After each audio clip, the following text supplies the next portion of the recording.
إنا لله وإنا إليه راجعون waxaa subaxnimadii saaka aaska ugu sameeyay duleedka magaalada Garbo naxariistii janna Allaha ka waraabiye ugaas geele ugaas Ismaaciil ugaas Cali Garoon oo maalintii shalay ahayd ku geeriyooday dhakhtarka rifaraalka magaalada Jigjiga ayaa waxaa aas qaran loogu sameeyay magaalada Garbo ee gobolka Nogob waxaana aaskaasi qaran ka soo qayb galay mas'uuliyiin isugu jirtay heer deegaan heer gobol iyo heer degmo iyo qaybaha kala duwan ee bulshada ku dhaqan magaalada Garbo iyo nawaaxigeeda gudoomiyaha maamulka gobolka Nogob mudane Barre Cabdilaahi Xasan iyo sidoo kale odayaasha dhaqanka ee ka soo qayb galay aaskaasi qaran ee loo sameeyay ayaa uga taxsiiyay geeridii ku timid Allahu naxariistay ugaas geele ugaas Ismaaciil ugaas Cali Garoon geeridii ku timid iyagoona Ilaahay subxaanahu wa ta'aala uga bariyay inuu dambi dhaafkiisa iyo naxariistiisa janno ka waraabiyo ehelkiisa iyo qoyskii uu ka baxayna sabir iyo iimaan Ilaahay ka siiyo dhamaantooda inna lillahi wa inna ilayhi raaji'uun كل نفس ذائقة الموت maanta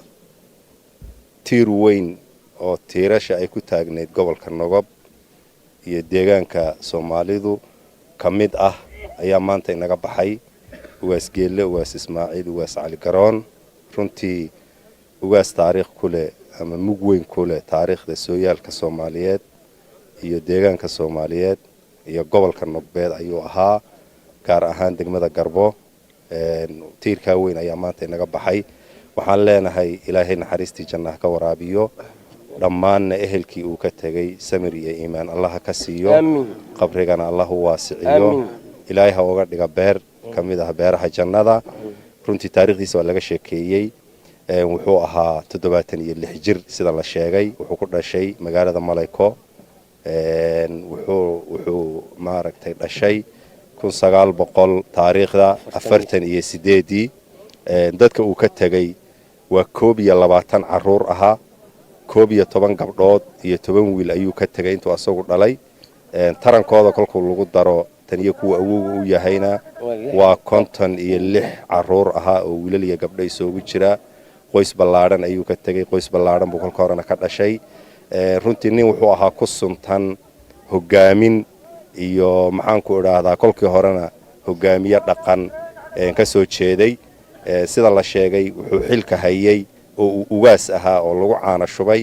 goobta lagu caana shubay waxay ahayd magaalada Malayko ayaa lagu caana shubay oo ugaaska loogu caleema saaray waxay ahayd muddo 61 sano ka hor ahaa waa in ka badan cimri qaalibka bini'aadamka ama cimri qaalibka bini'aadamka lagu tilmaami karo waxa la oran karaa waa ugaasiyadii ugu waqtiga dheeraa ayuu kamid yahay taariikhda intaynu aragnay koobo ugaas geele Ismaaciil oo Cali naxariista janna Allah ka waraabiyo amiin naxariista janna Allah ka waraabiyo amiin wixii uu ka tagayna meeshuu ka tagayna khayr qaba Allah keen amiin wax khayr qaba oo baraka qaba Allah keen amiin inta kadib inagana dabad Ilaahay hayna fidmayni amiin inta markaan ka gudbo ugaas geele wuxuu dhashay 1948 wuxuu ku dhashay magaalada Malayko waxa lagu doortay waqtigii la doortay wuxuu ahaa 15 jir wuxuu xilka hayay 60 sanadood inta uu xilka hayay wuxuu ahaa adoon aad u dabacsan oo bulshada u dabacsan oo si dabacsan ula dhaqmo ahaa wuxuu ahaa nin diinta ku aad u yaqaan oo kutubta akhristay oo quraanka xafiday yuu ahaa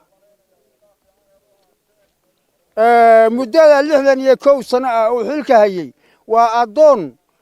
dunida kaga tagay ceeb la'aan godob la'aan